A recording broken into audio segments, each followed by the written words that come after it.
So good morning everyone. तो आज हम लोग final accounts for non profit organisation start करेंगे।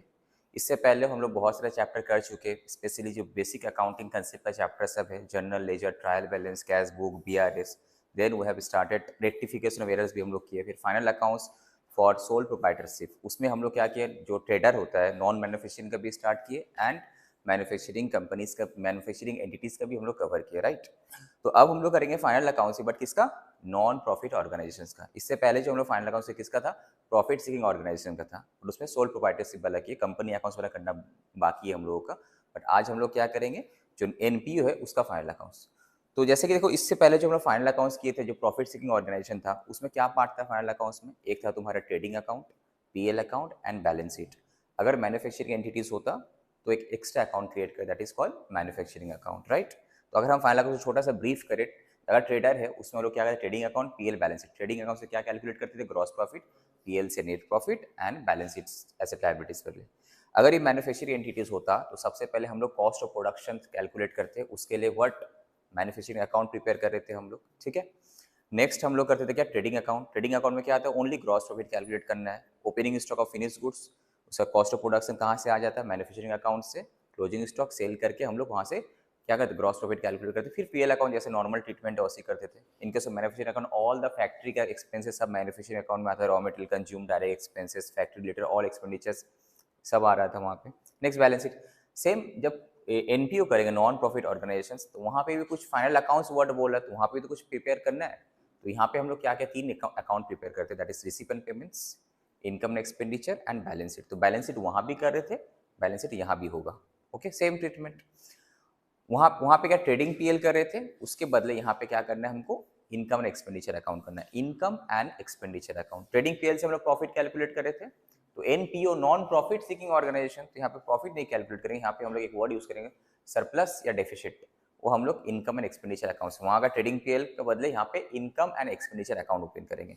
और एक अकाउंट ओपन करते हैं हम लोग, वो है तुम्हारा receipt and payment. It is just like a cash book, जो हम लोग कैश बुक चैप्टर किए थे, सेम तुम्हारा as it is same concept है, जस्ट नाम चेंज हो गया, क्या, रिसीप एंड पेमेंट्स अकाउंट। तो यहाँ पे तीन अकाउंट हम लोग प्रिपेयर करेंगे, one is receipt and payments account, दूसरा तुम्हारा इनकम एक्सपेंडिचर अकाउंट, तीसरा बैलेंस शीट। अब क्वेश्चन यहाँ पे ये सर, नॉन प्रॉफिट ऑर्गेनाइजेशन होता क्या है, राइट। तो नाम से पता चला नॉन प्रॉफिट ऑर्गेनाइजेशन मतलब ऐसा ऑर्गेनाइजेशन जिसका पर्पस, जिसका मोटिव प्रॉफिट मेकिंग नहीं है। जिसका मोटिव क्या है? समाज सेवा। मतलब कुछ सर्विसेज प्रोवाइड करना, जैसे कि तुम लोग बोला, लाइक हॉस्पिटल क्या करता है, सर्विस प्रोवाइड करता है। इंस्टीट्यूट्स, कॉलेजेस, ये सब क्या करता है, टीचिंग वाला सर्विसेज प्रोवाइड करता है। ये सब क्या है, इसका पर्पस क्या होता है? जब भी कोई ऑर्गेनाइजेशन फॉर्म होता है, ठीक है, उसका एक मेमोरेंडम रहता है, मेमोरेंडम रहता है उसका। उसमें क्या रहता है, पर्पस लिखा रहता है कि तुम्हारा जो ऑर्गेनाइजेशन है वो तुम्हारा क्या क्या नेचर ऑफ सर्विसेज प्रोवाइड करेगा, क्या क्या नेचर ऑफ बिजनेस में इन्वॉल्व रहेगा, ओके। नेक्स्ट तुम्हारा पर्पस क्या है, तो वहाँ पे क्लियरली लिखा हो रहता है, मेरा पर्पस प्रॉफिट मेकिंग नहीं है, मेरा पर्पस है तुम्हारा समाज सेवा, ओके। सोशल वर्क, हम लोग सोसाइटी के लिए कुछ करना है, वहाँ से मेरा प्रॉफिट अर्न करना नहीं है, ठीक है। अब क्वेश्चन इज, अगर सर प्रॉफिट अर्न करने तब सब कुछ क्या फ्री में दे, तो अगर सब कुछ फ्री में देगा तो उस ऑर्गेनाइजेशन का चलेगा कैसे? कुछ रिकरिंग एक्सपेंडिचर्स भी होता है, ऑपरेशनल कॉस्ट भी होता है, उसको तो एटलीस्ट पिकअप चाहिए। तो इसलिए जो नॉमिनल फीस होता है, जो नॉमिनल फीस होता है उतना तो चार्ज करेगा सबसे। Like if you take the example of suppose hospital, ठीक है। अगर हॉस्पिटल आप बोलते हैं, हॉस्पिटल क्या है, जैसे एनपीओ, हॉस्पिटल का तुम फाइनल अकाउंट्स अगर हम लोग चेक करेंगे, अगर suppose you are working in a hospital, तुमको फाइनल अकाउंट्स बनाना है, if you are doing audit of any hospital, तुमको फाइनल अकाउंट्स वगैरह चेक करना है, तो वहाँ पे तुमको क्या मिलेगा, receipt payments, income and expenditure and balance sheet मिलेगा। अब क्वेश्चन है sir, hospital how it is non profit organisation, वो तो प्रॉफिट कर ही रहा है, राइट। वो तो अपना पेशेंट से फीस लेता है, डॉक्टर जो देखता है वो क्या करता है, डॉक्टर अपना फीस लेता है, प्रोफेशनल फीस, प्लस जितना भी तुम्हारे हॉस्पिटल में ट्रीटमेंट होता है फ्री। अगर गवर्नमेंट हॉस्पिटल है तो फ्री ऑफ कॉस्ट होता है, प्राइवेट हॉस्पिटल है तो वहाँ पे लगता है। बट एक बात बताओ, अगर हॉस्पिटल तुमसे ट्रीटमेंट पैसा नहीं लेगा तो doctors are working there, staffs are working there, लोग कैसे चलेगा? तो सब कुछ तो इतना फंड नहीं होता ना। कुछ कुछ हॉस्पिटल होता है जो एकदम फंड पे डिपेंडेंट है, फॉरेन फंड आता है, ठीक है, बाहर से फंड आता है, तो वो लोग चल जाते हैं नॉमिनल फीस है। बट कुछ कुछ हॉस्पिटल है, तुमको अगर सुपर स्पेशलिटी फैसिलिटीज अगर चाहिए तुमको, ठीक है, स्पेशल फैसिलिटी भी तुमको देगा, सब कुछ देगा, तो वहाँ पे तो उसको करना ही है। तो उसका पर्पस प्रॉफिट मेकिंग नहीं है, उसका पर्पस है एटलीस्ट उसको जो चलाने के लिए जो ऑपरेशनल कॉस्ट है वो एटलीस्ट मेरा रिकवर हो जाए। इन एडिशन टू दैट जो भी मेरे पास पैसा बचेगा, okay, that will be my surplus. या फिर डेफिसिट भी कभी कभी होता है। क्या होता है सरप्लस, क्या होता है डेफिसिट, हम लोग बताएंगे। Say if you take the example of suppose any institutions, school, colleges, या फिर सपोज हम लोग ICI, ICMI इंस्टीट्यूट वगैरह ही बोलो, ये भी क्या NPO है, नॉन प्रॉफिट सीकिंग ऑर्गेनाइजेशन है। कोई भी स्कूल्स, कोई भी कॉलेजेस का इंस्टीट्यूशंस का पर्पस क्या रहता है, एजुकेशन देना। तुम अगर आज ICI, if you have admitted in CA foundation, ठीक है, हम लोग पर्पस क्या इंस्टीट्यूट का, तुमको अच्छा एजुकेशन प्रोवाइड करना, ठीक है, तुमको so that you can become a charter successful charter accountant, ठीक है, यही पर्पस है इसका। इंस्टीट्यूट का मोटिव क्या है, तुम लोगों को अच्छा नॉलेज देगा, ठीक है, नॉलेज देकर तुम लोग सक्सेसफुल चार्टर अकाउंटेंट बनाना। उसके लिए जो भी है इंस्टीट्यूट का करता है, टाइम टू टाइम अपना सिलेबस चेंज करता है, उसको और डेवलप करता है और स्टैंडर्डाइज करता है, अपडेट करते रहता है, ठीक है। सेम स्कूल कॉलेजेस में भी वही होता है, teachers they try their best to give you the education, ठीक है, जो भी नॉलेज होता है सब जिसका जिसका जो भी सब्जेक्ट का नॉलेज, एक्सपर्टाइज नॉलेज है, दोस्तों सबको शेयर करता है, राइट। तो सब पर्पस क्या है, एजुकेशन, इसमें एजुकेशन प्रोवाइड करना, बस ये तो करना, प्रॉफिट मेकिंग करना तो उसका पर्पस है ही नहीं। अब माय क्वेश्चन इज दैट, जब बट तुम लोग बोले स्कूल में जब हम लोग एडमिशन लेते हैं, ट्यूशन फीस लगता है, गवर्नमेंट स्कूल में लगता है बहुत ही मिनिमल लगता है, बट प्राइवेट में अगर हम जब जाएंगे, प्राइवेट स्कूल, प्राइवेट कॉलेजेस वगैरह में, तो वहाँ पे बहुत ज़्यादा लगता है, ज़्यादा लगेगा बिकॉज उन लोगों का इंफ्रास्ट्रक्चर वैसा है, द क्वालिटी ऑफ एजुकेशन, ठीक है।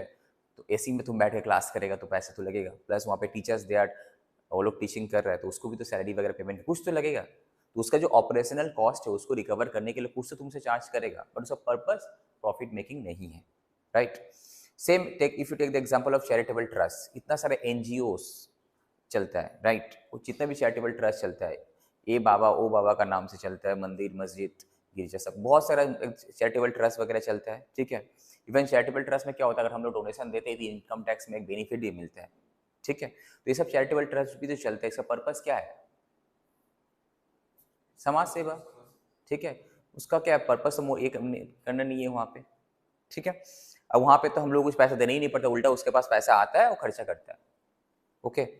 तो NPO का एग्जाम्पल क्या हो सकता है, school, colleges, any charitable trust, hospitals, ये सब तुम्हारा हो गया। क्लब, इतना लोकल क्लब्स रहता है, पूजा कमेटी, अमुक पूजा कमेटी, ये क्लब, वो क्लब, एक गादा क्लब रहता है ना, cricket association club, Durgapur club, हम लोग एक क्लब है, वही क्लब, एक गादा क्लब। इसका पर्पस क्या है, पर्पस तुम्हारा प्रॉफिट मेकिंग नहीं है, पर्पस जो भी है कि मेरा बस जो भी पर्पस के लिए क्लब खुला है उस पर्पस को सॉल्व करना है, हमको सर्व करना है, ठीक है। तो ये हो गया तुम्हारा नॉन प्रॉफिट ऑर्गेनाइजेशन क्या है, तुमको समझ, सबसे पहले तुमको डिफरेंशिएट करने पड़ेगा कि प्रॉफिट और नॉन प्रॉफिट ऑर्गेनाइजेशन होता क्या है। अगर suppose you are now CA foundation students, अब तुम लोग CA इंटर में उठेगा, ऑडिट करने जाएगा, राइट, स्कूल ऑडिट में जाएगा तुम लोग, ठीक है। जैसे ही कंपनी ऑडिट में अगर हम लोग जाएंगे तो फाइनल अकाउंट्स चेक में क्या मिलेगा, PL बैलेंस शीट मिलेगा। बट अगर हम कोई नॉन NPO का ऑडिट में जाएंगे, कोई NGO NPO का, वहाँ पे क्या चेक करने पड़ेगा, receive payments, income expenditure and balance sheet हम लोग को चेक करने पड़ेगा, ऑडिट करने पड़ेगा, राइट। स्कूल ऑडिट होता है, कॉलेज ऑडिट होता है, इंस्टीट्यूट का, हम लोग का भी इंस्टीट्यूट का भी ऑडिट होता है, ठीक है, हॉस्पिटल का भी ऑडिट होता है, हम लोग भी किए हैं, ठीक है। तो अब यहाँ पे सर कंसेप्ट क्या, 3 चीज इंपॉर्टेंट है जो अभी तक हम लोग सीखे आए फाइनल अकाउंट्स में, ठीक है, वो पूरी यहाँ पे एप्लीकेशन है वो कंसेप्ट का। सिर्फ तुम्हारा PL अकाउंट का बदले एक एक्स्ट्रा अकाउंट, एक अकाउंट क्या है, इनकम एक्सपेंडिचर अकाउंट है, कैश बुक का बदले यहाँ पे रिसीव एंड पेमेंट्स अकाउंट, बाकी बैलेंस शीट तो सेम।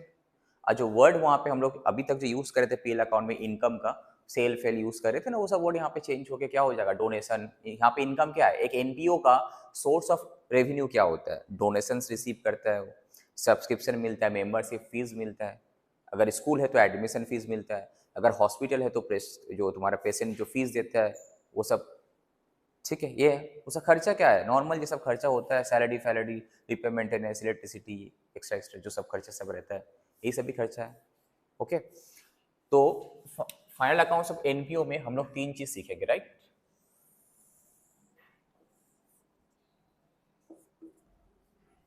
सबसे पहले क्या बोलो, receipts and payment account. Next, income and expenditure account. Next is balance sheet, right. 3 चीज। अब अच्छे से देखो, जो रिसीव पेमेंट्स अकाउंट है इसको हम लोग कैसे ट्रीट करेंगे, कैश बुक का तरह। कैश बुक क्या होता है हम लोगों को सब पता है, वो क्लास डिटेल में किया पूरा। Will treat it like cash book. Cash book जैसे हम लोग बनाते हैं सेम फंडा यहाँ पे भी है।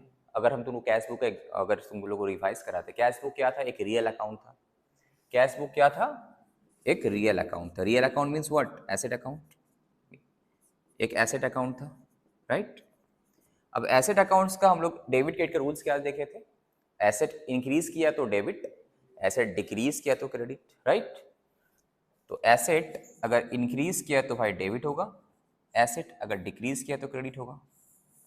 तो ऐसा कौन कौन सा ट्रांजेक्शन है जिसका वजह से मेरा कैश बुक इंक्रीज कर सकता है? Because of that transaction cash book will be debited. तो सेम चीज यहाँ पे भी क्या होगा, कैश बुक डेबिट किसका वजह से होता है? रिसीप्ट, जितना पैसा आता है।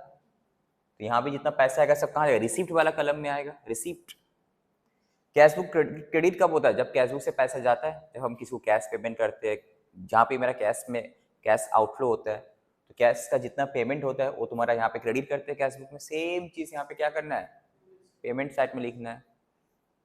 दूसरा चीज, जब हम लोग कैश बुक बनाते हैं, कभी हम लोग क्या चेक किए कि सारे रेवेन्यू एक्सपेंडिचर है कि कैपिटल एक्सपेंडिचर? नो, पैसा आया पैसा गया, चाहे ये रेवेन्यू एक्सपेंडिचर हो, चाहे ये कैपिटल एक्सपेंडिचर हो, चाहे ये रेवेन्यू रिसिप्ट हो या फिर कैपिटल रिसिप्ट हो, दोनों हम लोग यहाँ पे कंसिडर करते हैं, right. Irrespective of the nature of the receipt, nature of the payment. Cash book हम लोग जब बनाते थे, याद है तुम्हारा, ऑल रिसिप्ट्स एंड पेमेंट्स हम लोग यहाँ पे आता है, okay, whether it is revenue और कैपिटल नेचर, चाहे रेवेन्यू नेचर का हो या फिर चाहे कैपिटल नेचर का हो। My question is that's revenue nature का एंड कैपिटल नेचर का बोलने का मतलब क्या है?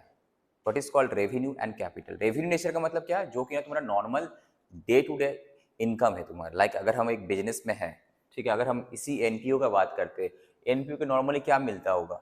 एंट्रेंस, डोनेशन, सब्सक्रिप्शन, ये सब डे मिलती है। This are what revenue nature का एक्सपेंडिचर है। कभी कभी इस ऑर्गेनाइजेशन में कभी कभी स्पेसिफिक डोनेशन मिलता है एक पर्टिकुलर पर्पस के लिए। सपोज हमको ये इंस्टीट्यूट बनाना है, तो इस बिल्डिंग बनाने के लिए स्पेसिफिकली बहुत सारा डोनर लोग जो है वो लोग क्या किया, यहाँ पे स्पेसिफिक फंड में डोनेशन दिया। ये मेरा कैपिटल नेचर का, बिकॉज इस डोनेशन का पर्पस क्या है? क्या एक एसेट बनाना है। यहाँ पे जो भी डोनेशन, जो भी फंड एक कैपिटल एसेट के लिए आता होगा, that is my capital nature का रिसिप्ट, जो मेरा normal day to day business का इनकम में फॉल करता है। लाइक एंट्रेंस फीस हो गया तुम्हारा, तुम्हारा अगर ग्रैंड डोनेशन ही बोल दे कि ना रेवेन्यू नेचर क्या है, तो रेवेन्यू ट्रीट करना है। वहाँ पे मेंबरशिप फीस हो गया, सब सब्सक्रिप्शंस वगैरह हो गया, ये सब तुम्हारा रेवेन्यू नेचर में है। कैपिटल नेचर का अगर स्पेसिफिक तुमको बता दिया कि ये तुम्हारा कैपिटल नेचर का ही है, कैपिटल एसेट के लिए हम ये फंड दे रहे, बिल्डिंग फंड, ये फंड, वो फंड, वो तुम्हारा सब चले जाएगा कैपिटल नेचर में। तो हम लोग को पैसा मिलने से, अगर हम receipt and payments account prepare कर रहे, I am just bother about cash receipt, cash payment, पैसा रिसिप्ट, कैश फ्लो इनफ्लो आया तो भाई रिसिप्ट साइड में लिखो। हमको नहीं चेक करना है कि चाहे ये रेवेन्यू नेचर का है या फिर कैपिटल नेचर का है। It is not required, it is required for accrual concept जो हम लोग फॉलो कर रहे थे, पीएल अकाउंट। सेम चीज यहाँ जब इनकम एक्सपेंडिचर में अकाउंट में आएंगे तब। अभी हम क्या करें, कैश आया, ऑल कैश रिसिप्ट्स, रिसिप्ट कलम में लिखना है, जिससे कैश बुक में डेबिट साइड में लिखते थे, whether it is revenue nature और कैपिटल नेचर। रेवेन्यू नेचर मतलब normal day to day income, okay, and day to day expenditures. Capital nature मतलब क्या? नॉर्म जो स्पेसिफिक फंड में मेरा पैसा आया होगा। और कैपिटल एसेट अगर हम परचेस किए होंगे, एक अगर फिक्स एसेट परचेस करते हैं कैश में, तो एंट्री क्या करते हैं हम, fix asset account debit to cash, तो कैश में तो क्रेडिट करना है ना, तो यहाँ पे तो पेमेंट साइड में लिखना है ना। तो हम लोग क्या चेक करते हैं कि ये रेवेन्यू है कि कैपिटल है? नो। जब कैश बुक प्रिपेयर करते हैं हम लोग को दिमाग में एक्रूअल कंसेप्ट रहते नहीं, हम लोग दिमाग में सिर्फ हम लोग क्या करते हैं, कैश बेसिस फॉलो करते हैं। कैश आया कैश गया, अगर कैश फ्लो इनफ्लो आया तो रिसिप्ट साइड में जाएगा, कैश का आउटफ्लो हुआ तो पेमेंट। पर्पस में भी व्हाटएवर, रेवेन्यू हो, कैपिटल हो, व्हाटएवर इट इज, ठीक है। इवन यहाँ पे का पिछला साल का भी रिसिप्ट आया तब भी लिखते हैं हम लोग, याद है? पिछले साल का कोई ड्यू था, इस साल मिला, तब भी हम लोग लिखते हैं ना, cash account debit to that, जिससे भी हमको डेटर था, डेटर कम किया हम लोग का। सपोज इनकम मिलना बाकी था, आउटस्टैंडिंग सब्सक्रिप्शन था, इस साल पैसा मिला, तो हम क्या करते हैं, कैश अकाउंट डेबिट टू जो आउटस्टैंडिंग सब्सक्रिप्शन एसेट था मेरा, वो कम हो गया to outstanding subscription, right. Similarly क्या हुआ, हम एडवांस में किसी को पेमेंट कर दिए, तो एंट्री तो यहाँ लिखना है। नॉर्मली एडवांस पेमेंट हम लोग पीएल अकाउंट में लिखते नहीं थे, याद है, माइनस कर देते हम लोग एक्सपेंडिचर से। बट यहाँ तो वो पेमेंट हुआ ना भाई, चाहे वो रेवेन्यू हो, कैपिटल हो, पिछला साल का हो, आने वाला साल का हो, सभी लिखना है। यहाँ पे नो अक्रूवल कंसेप्ट, यहाँ पे कैश बेसिस फॉलो करना है। We follow the cash basis. Cash basis का मतलब क्या है? सिंपली मेरा कैश में जो भी ट्रांजैक्शन हुआ होगा, वो तुम्हारा कैश या बैंक में जो भी ट्रांजैक्शन हुआ होगा, irrespective of the year, irrespective of the nature of the transaction, whether it is capital, whether it is revenue, सब तुम्हारे यहाँ पे आएगा। ठीक है, यहाँ पे अक्रूवल चेक लगाना नहीं है। अक्रूवल कंसेप्ट में हम क्या देखे थे, एक पर्टिकुलर ईयर में ओनली उस पर्टिकुलर ईयर से रिलेटेड जो इनकम आएगा, जो एक्सपेंडिचर आएगा वही आएगा, चाहे उसका पैसा मिले या पेमेंट हो या ना हो, राइट। अक्रूवल में देखे थे, बट यहाँ पे क्या कहना, अगर पेमेंट हुआ, अगर पैसा मिला तो यहाँ पे आएगा, अगर आउटस्टैंडिंग है तो यहाँ पे नहीं आएगा। Okay, like salary, total salary था 1 लाख एंड सैलरी पेड 90,000, तो पीएल अकाउंट में हम लोग कितना लिखते हैं, 1 लाख ही लिखते हैं। Salary 90 plus outstanding PL, outstanding salary बोल के 10,000, 90 plus 10 that is 1 lakh. But हम यहाँ पे रिसीव एंड पेमेंट अकाउंट में सैलरी पेमेंट कितना दिखाएंगे, ओनली 90, जितना पेमेंट किए, जितना मेरा कैश का आउटफ्लो हुआ। That is why we are not following the accrual concept, हम लोग कैश बेसिस फॉलो कर रहे हैं। ठीक है, अभी एग्जांपल से और हम लोग डिटेल में करेंगे। तो फिर से बता रहे, जो रिसीव पेमेंट्स अकाउंट हम लोग प्रिपेयर करेंगे same as it is cash book का तरह, लाइक अ रियल अकाउंट। जैसे कैश बुक में एसेट इंक्रीज करने से कैश इनफ्लो जितना आता है डेबिट करते हैं, कैश का जितना भी आउटफ्लो होता है क्रेडिट करते हैं, सेम चीज यहाँ रिसीव एंड पेमेंट्स। ये रिसीव में ऑल आएगा, रेवेन्यू भी आएगा एंड कैपिटल रिसीव भी आएगा। ओके, पेमेंट से भी दोनों आएगा, रेवेन्यू नेचर का भी पेमेंट आएगा, कैपिटल नेचर का भी पेमेंट आएगा। दूसरा,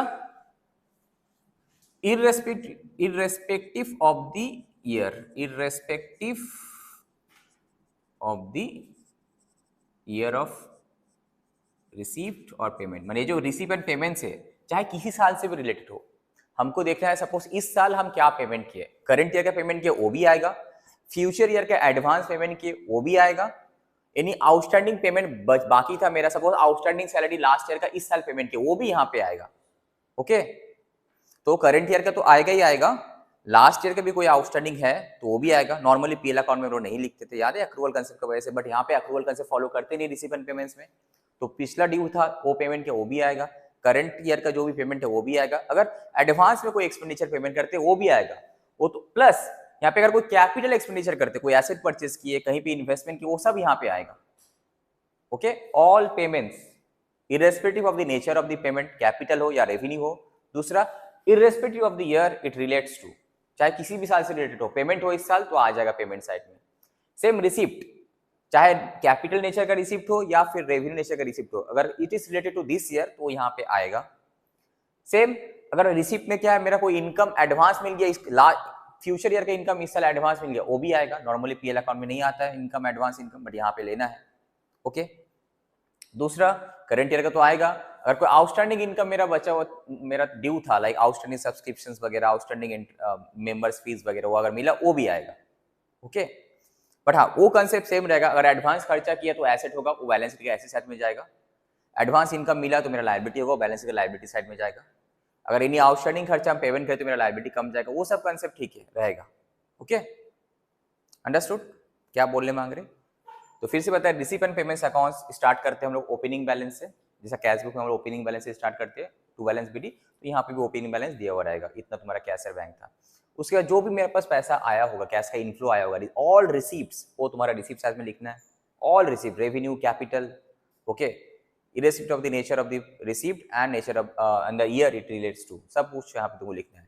पेमेंट में ऑल पेमेंट, चाहे रेवेन्यू हो, चाहे कैपिटल नेचर का हो, एंड चाहे किसी भी साल से रिलेटेड हो, वो सब आएगा। लास्ट में क्लोजिंग बैलेंस हम लोग कैलकुलेट करेंगे। इसका पर्पस क्या होता है रिसीव एंड पेमेंट्स अकाउंट्स का, बस ये चेक करना कि तुम्हारा पास कैश और बैंक बैलेंसेस कितना है, यही पर्पस है। कोई इनकम यहाँ से कोई हम लोग सरप्लस या डेफिसिट कैलकुलेट नहीं करते, नो प्रॉफिट और लॉस भी कैलकुलेट नहीं। इसका पर्पस क्या है, सिर्फ just like a cash book हम लोग क्या करते हैं, कैश बुक इसलिए प्रिपेयर करते हैं जस्ट टू चेक मेरा पास कैश या बैंक बैलेंसेस कितना है।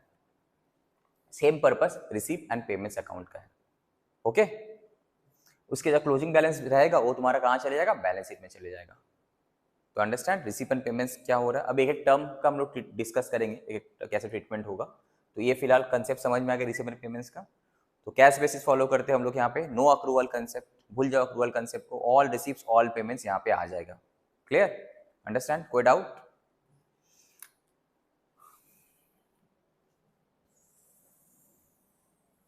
ये सब अच्छे से नोट कर लेना, ठीक है।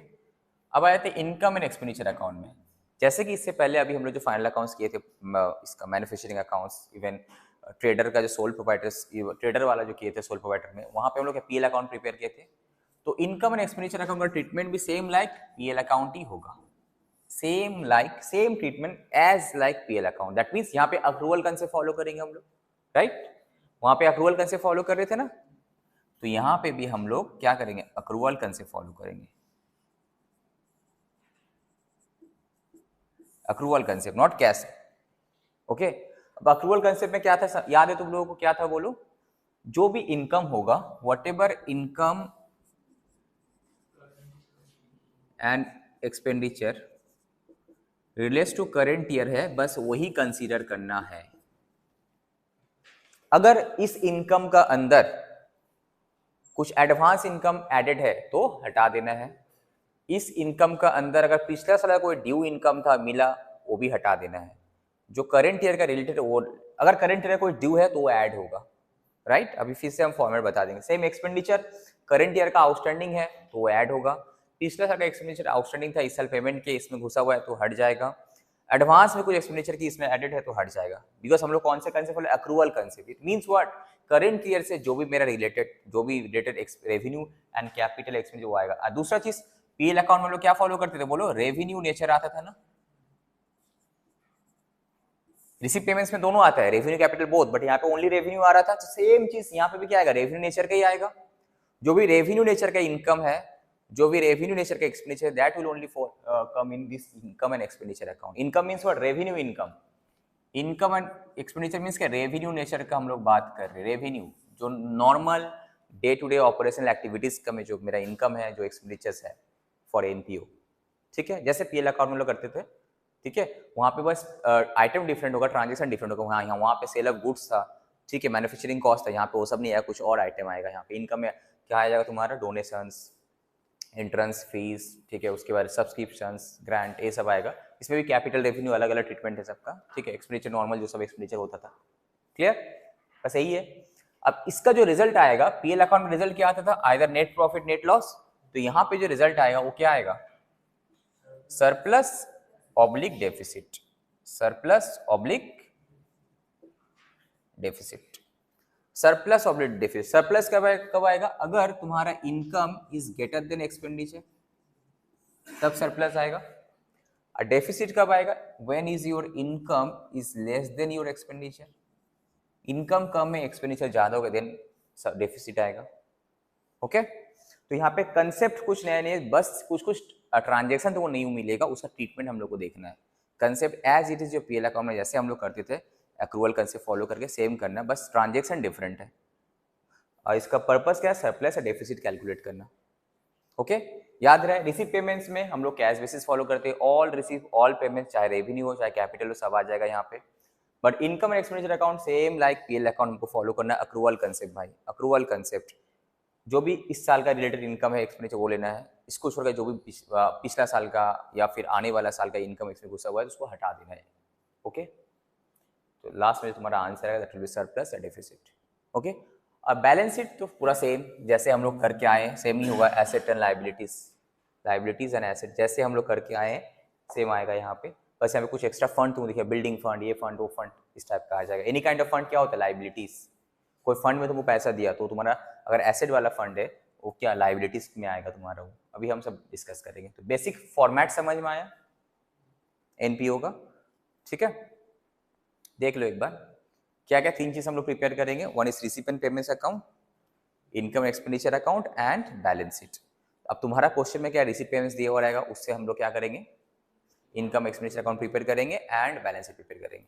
ओके, कैसे प्रिपेयर करेंगे अभी हम लोग डिस्कस करेंगे फिर से। तो यहां तक समझ में आया, जस्ट फोटो क्लिक कर लो इसका।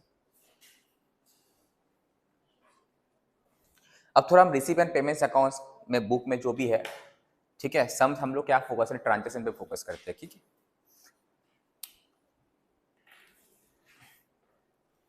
Receipts and payment account, okay.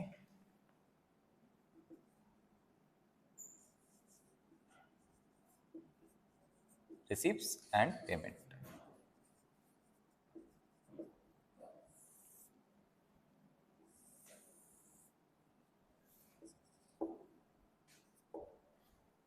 Study mat open करो, सीए फाउंडेशन वाला अपना।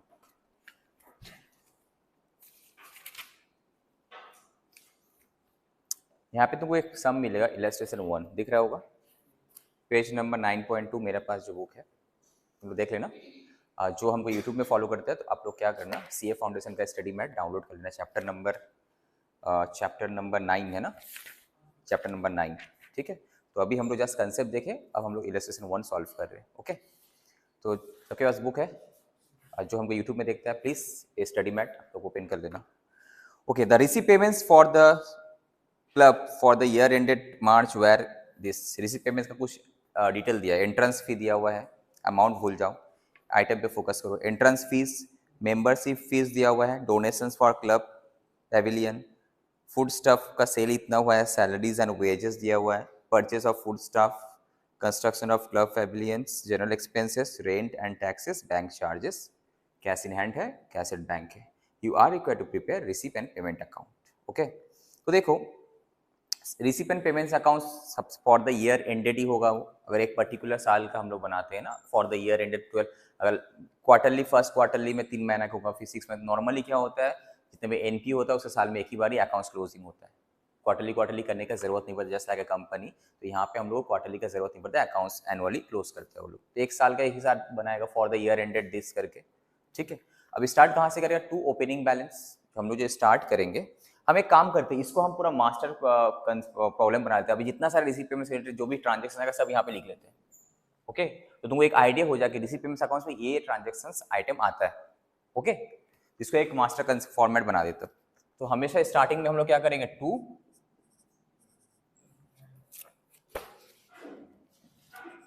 बैलेंस बीडी होगा, बिकॉज ये क्या है, रिसीव पेमेंट्स किस तरह ट्रीट करते हैं, एसेट अकाउंट है ना, रियल अकाउंट है ना, ये क्या है, रियल अकाउंट है। तो एसेट इंक्रीज करेगा तो डेबिट, एसेट डिक्रीज करेगा तो क्रेडिट, राइट।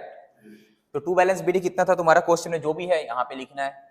हम फॉर्मेट डिस्कस कर रहे, सम अमाउंट नहीं डिस्कस कर रहे। ओके, नेक्स्ट देखो, जितने भी सम्स है रिसीव पेमेंट से रिलेटेड अभी हम सबसे पहले करा देते हैं। ऑल सम्स का ट्रांजेक्शन इस फॉर्मेट में फेंक देते हैं। ओके, नेक्स्ट क्या था बोलो, एंट्रेंस फीस। क्या होगा ये एंट्रेंस फीस, पैसा मिला है तो क्या हमको चेक करना है कि क्या रेवेन्यू है ना कैपिटल है, नो, कोई चेक का जरूरत नहीं है। पैसा आया, चाहे वो रेवेन्यू हो चाहे कैपिटल नेचर का, वट एवर इट इज, सब यहाँ पे आ जाएगा। टू एंट्रेंस फीस आ जाएगा यहाँ पे, राइट, टू एंट्रेंस फीस जो भी है अमाउंट। नेक्स्ट मेंबरशिप फीस था तो वो भी यहाँ पे आएगा कि यहाँ पे चेक करना है capital revenue, no, no check, पैसा मिलने से मतलब है। मेंबरशिप फीस तुम लोग को भी सेम करना है, अभी जैसा मास्टर फॉर्मेट बना रहे, समझे, जो नोट्स कॉपी जो हम लोग जैसे मेंटेन करते हैं, सम तो हम लोग हजारों सॉल्व कर लेंगे, बट एग्जाम से पहले रिवीजन कर लेंगे तो एक जगह हमको सब चाहिए कि भाई रिसीव पेमेंट अकाउंट में क्या क्या आइटम आ सकते हैं, एक आइडिया तो मिले। तो हम लोग बस वही नोट्स ही प्रिपेयर कर रहे हैं यहाँ पे, ठीक है। जितने भी सम्स में तुमको आइटम मिलेगा बस यहाँ पे लिखते जाना है। नेक्स्ट क्या है बोलो, डोनेशन फॉर क्लब पेविलियन। यहाँ पे जो डोनेशन मिला है एक एक्स्ट्रा पर्पस के लिए मिले हैं, कैपिटल ग्रांड है बट स्टिल यहाँ पे आएगा बिकॉज आपको यहाँ पे कोई चेक लगाना नहीं है, कैश बेसिस फॉलो कर रहे हैं। टू डोनेशन फॉर जो भी पर्पस का था क्लब पेविलियन, वो भी आ गया यहाँ पे, राइट। नेक्स्ट क्या है इन रिसिप्ट साइड में, फूड स्टफ सेल्स। अब क्लब वाला कुछ फूड सेल भी किया है तो वो भी तुम्हारा इनकम में अल्टीमेटली पैसा आया, उनको आने से मतलब है, जो भी कहीं से भी आए। टू फूड स्टफ सेल, ये भी आ जाएगा, ठीक है। और कुछ इनकम साइड में नहीं दिख रहा है। अब तुम्हारा जो भी एक्सपेंडिचर है, इसका एक्सपेंडिचर कहाँ लिखना है, एनी एक्सपेंडिचर का जनरल एंट्रीज क्या करते हैं, अगर पेमेंट हुआ है क्या करते हैं एंट्री बताओ, expenditure account debit to bank. तो यहाँ पे क्या होगा, बाई एक्सपेंडिचर, ठीक है।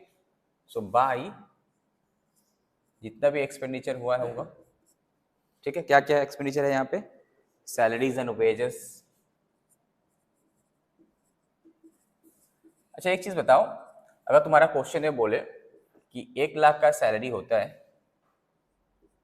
आउटस्टैंडिंग है 10,000, तो 90,000 पेड है, ओके। तो my question is that sir यहाँ पे कितना आएगा, 1 लाख आएगा, 10,000 या 90,000, जितना पेमेंट किए, जितना एक्चुअली पेड किए, याद रखना जितना पेड किए।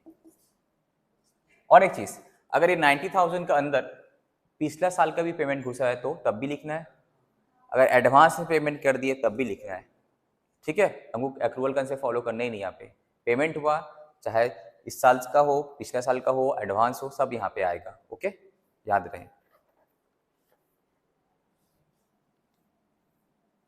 यहाँ पे नोट लिखा देते। Okay, if it relates to any outstanding payment, advance payment, then also considered, तब भी आएगा यहाँ पे। बट अगर आउटस्टैंडिंग खर्चा होगा तो वो नहीं आएगा, बिकॉज पेमेंट हुआ ही नहीं ना।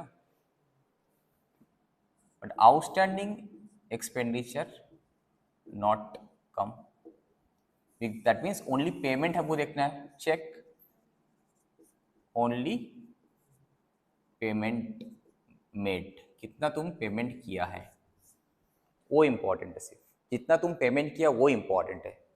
ओके, इसमें कितना पिछला साल का घुसा हुआ है, नो नीड टू चेक। कितना एडवांस घुसा हुआ, नो नीड टू चेक। और जो करंट आउटस्टैंडिंग है अगर घुसा हुआ है इसका अंदर, तो हटा के एक्चुअल पेमेंट क्यों कैलकुलेट करना है। अभी जब सम्स हम लोग करेंगे तब चेक करेंगे। ठीक है, सैलरी वेजेस आ गया। Next purchase of food stuff बोल रहा है, तो ठीक है, जैसे कि हम फूड स्टफ परचेज, ये क्या किया, फूड स्टफ परचेस किया, देन उसके बाद सेल किया, तो वो भी तुम्हारे इनकम में आ गया। कंस्ट्रक्शन ऑफ क्लब, अब क्लब का कंस्ट्रक्शन किया पेविलियन, तो खर्चा हुआ यहाँ पे। नॉर्मली कौन सा खर्चा है, कैपिटल एक्सपेंडिचर, इनकम और एक्सपेंडिचर में नहीं आना चाहिए, बट यहाँ पे तो तुम्हारा आएगा। कंस्ट्रक्शन बोल के जो तुम्हारा है वो आएगा यहाँ पे। अब कुछ जनरल एक्सपेंसेस है, वो भी आ गया। रेंट एंड टैक्सेस,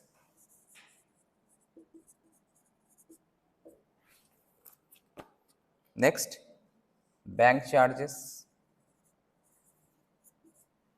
ऐसे हजारों आइटम आ सकता है ना, एक जितना भी all type of all not only expenditure, इसको हम एक्सपेंडिचर बोलना सही नहीं होगा, ये ऑल पेमेंट जितने भी था, ऑल पेमेंट सब तुम्हारा उस नाम से, सैलरी वेजेस ये वो जितने भी पेमेंट था सब आ जाएगा यहाँ पे। ओके, एनी पेमेंट का एंट्री क्या होगा, जो भी पेमेंट किए, अगर एसेट के लिए पेमेंट की होगा asset account debit to bank, अगर एक्सपेंडिचर वाला होगा expenditure account debit to bank, तो यहाँ पे ऑल पेमेंट्स यहाँ पे तुम्हारा आ जाएगा। यहाँ पे all receipt and all payments. Last में देखा तुम ये ओपनिंग बैलेंस से स्टार्ट किए थे, लास्ट में यहाँ पे क्लोजिंग बैलेंस निकलेगा। ठीक है, अब देखो नेक्स्ट सम्स आ जाते हैं। यहाँ पे देखो पेज नंबर 9.4 में आ जाओ, एक कुछ थ्योरी डिस्कस करते हैं। मेन सोर्स ऑफ इनकम, अगर हॉस्पिटल है उसका मेन सोर्स ऑफ इनकम क्या होता है, देखो cost of testing, investigation, medicine, यही तो है। हॉस्पिटल क्या करेगा, टेस्टिंग करेगा, डॉक्टर का फीस, इन्वेस्टिगेशन मतलब वही डॉक्टर का फीस वगैरह, ऑपरेशन में सब कुछ आ गया, एंड मेडिसिन कॉस्ट, ये उसका सोर्स ऑफ इनकम है बेसिकली। हाँ कि नहीं, यही तो रहता है। सेम अगर स्पोर्ट्स क्लब है वो क्या करता होगा, स्पोर्ट्स मटेरियल बेचता होगा, ठीक है, या फिर तुमसे मेंबरशिप का जो फीस लेता होगा, टूर्नामेंट वगैरह कराते हैं, ये सब भी उसका वहाँ पे है। कोई क्लब है, ड्रामा क्लब बोला, expenses of staging place, rent of the hall, educational societies है, award of scholarship, organisation of seminars, ये सब बकवास छोड़ो। नेक्स्ट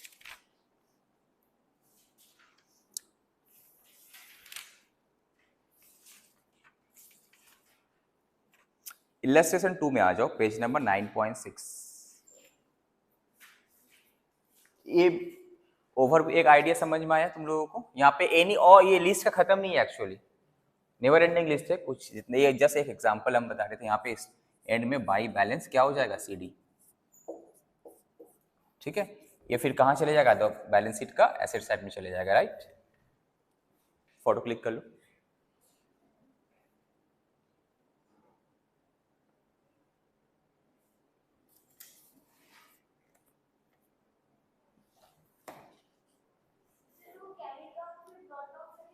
अब हम लोग इनकम एंड एक्सपेंडिचर का फॉर्मेट में थोड़ा डिस्कस करते हैं।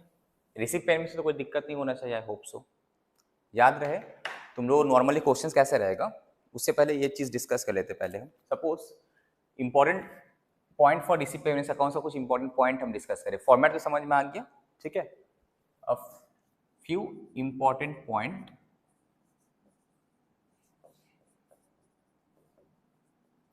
For receipt and payments account, RNP, okay. Point number 1, cash basis बोला है, कैश बेसिस अकाउंटिंग होता है उसमें।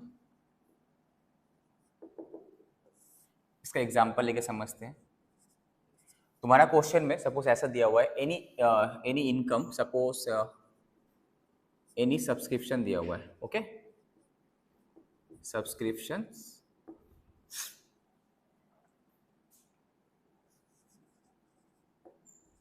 रिसीप्ट दिया हुआ है 1,00,000 रुपया, ठीक है, ध्यान से बोला व्हिच इंक्लूड्स, ये कौन सा ईयर लेके हम कर रहे हैं, ये ईयर FY है तुम्हारा, सपोज 2021-2022, यह है year, which includes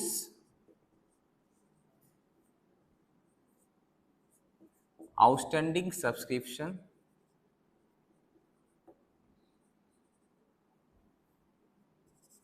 of FY 2021, कितना, ₹10,000 इसका अंदर घुसा हुआ है, ठीक है।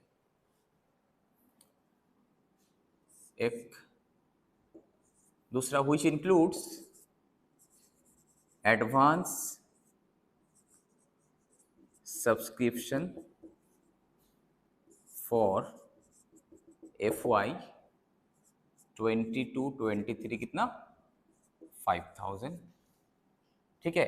और ये एडिशनल इंफॉर्मेशन में बता रहा है, एडिशनल इंफॉर्मेशन में क्या बोल रहा कि करेंट ईयर का आउटस्टैंडिंग सब्सक्रिप्शन है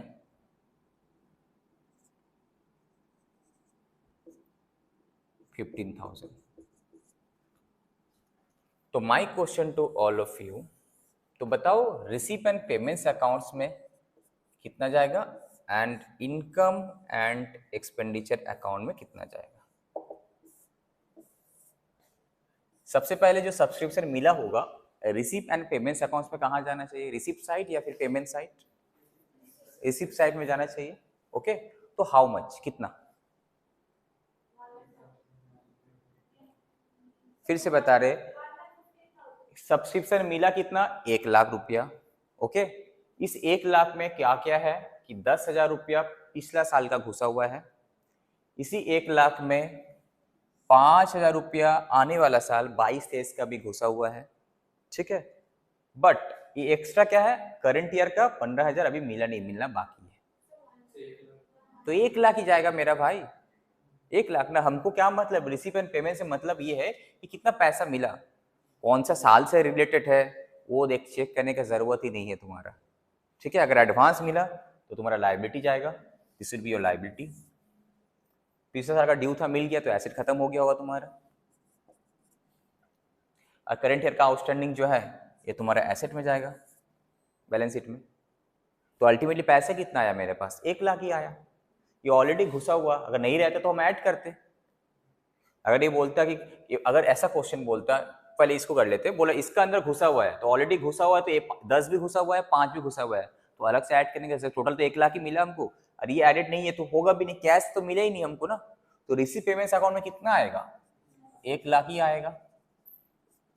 actual receipts irrespective of the year, total कितना मिला इस साल में मेरा, कौन से ईयर से रिलेटेड हमको चेक करना ही नहीं है। बट अब इनकम एंड एक्सपेंडिचर अकाउंट में कौन सा आएगा, कितना आएगा बोलो,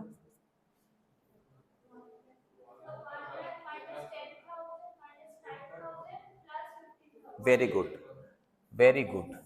दैट मीन्स यहां पे कितना आएगा, जो रिसीव कितना हुआ था 1,00,000, इस 1,00,000 से माइनस कर दो जो तुम्हारा आउटस्टैंडिंग था 20-21 का, रिसीव इन 21-22, वो माइनस कर दो कितना 10,000, बिकॉज ये करंट इस साल का तो है नहीं इनकम, तो माइनस कर दो।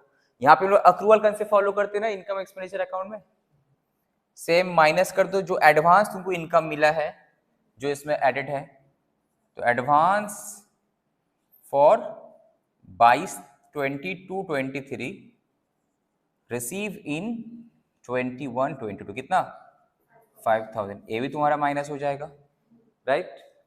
प्लस अक्रूवल कंसेप्ट क्या होता है, पैसा मिले या ना मिले तुम्हारा इनकम कंसीडर करना है। तो करंट ईयर का आउटस्टैंडिंग है 15,000, तो वो भी तो कंसीडर करना है, प्लस करंट ईयर का 15,000, ये क्या है, करंट ईयर का आउटस्टैंडिंग, दैट इज कितना, 21-22 का ये, तो टोटल कितना होगा, 1 लाख ही होगा, घुमा फिरा के 1 लाख हो रहा है।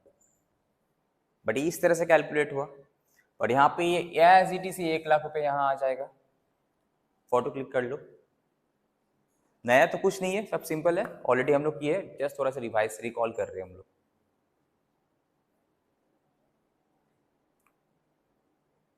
ठीक है, अब इसी एग्जाम्पल को थोड़ा सा हम घुमा देते हैं। फोटो हो गया क्लिक, इसी एग्जाम, अच्छा वीडियो ऑन है ना, इसी एग्जाम्पल को थोड़ा सा हम घुमा देते हैं। ओके, अब एग्जाम्पल नंबर ये हो जाएगा तुम्हारा 2। बोला सब्सक्रिप्शन रिसीव कितना है, ये कर दिए फॉर करंट ईयर, सबको मिटा दो। सेम एग्जांपल है, थोड़ा घुमा दे, subscription receive for current year 1 lakh. Okay, which include हटा देते हैं।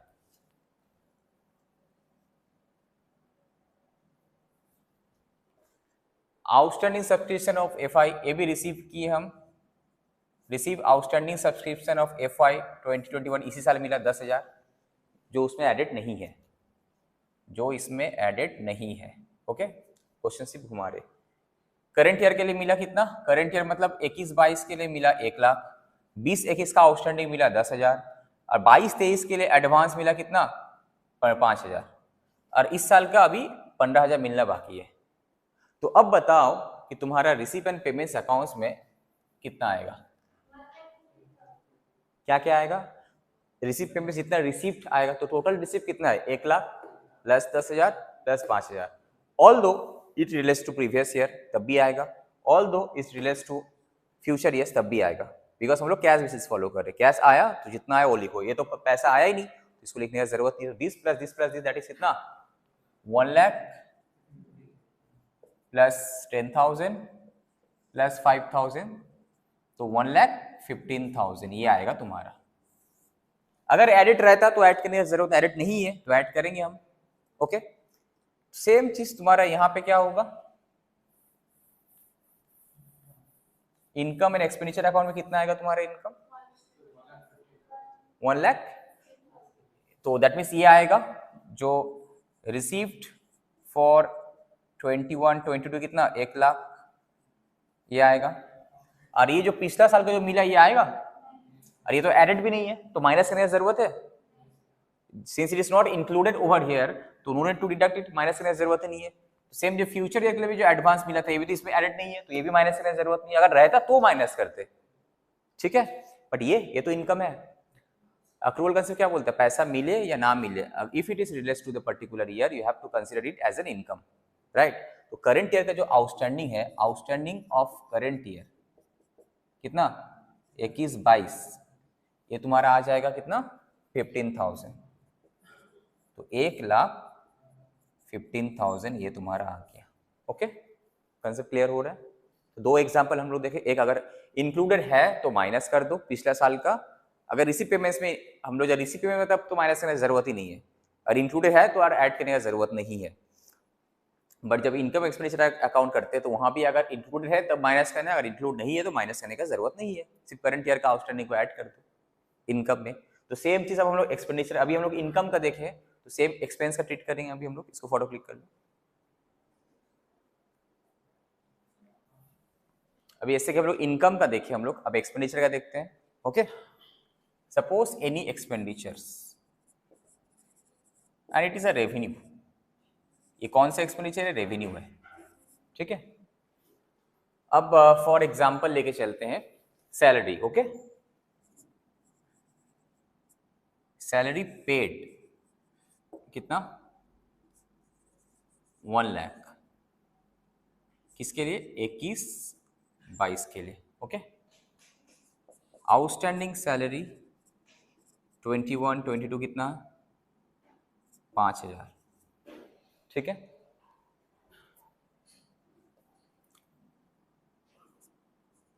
सैलरी पेड includes ये जो सैलरी पेड है उसमें दो चीज घुसा हुआ है, क्या? Outstanding salary of FY last year मतलब क्या हुआ 20-21 पेड इन 21-22 इस साल पेमेंट किया कितना, सपोज 1000।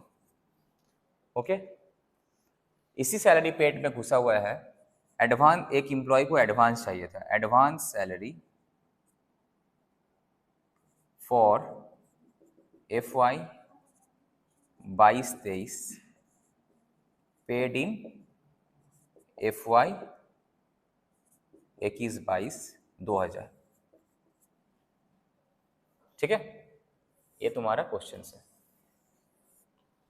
अब बताओ कि रिसीप एंड पेमेंट्स अकाउंट का पेमेंट साइड में लिखेंगे कितना,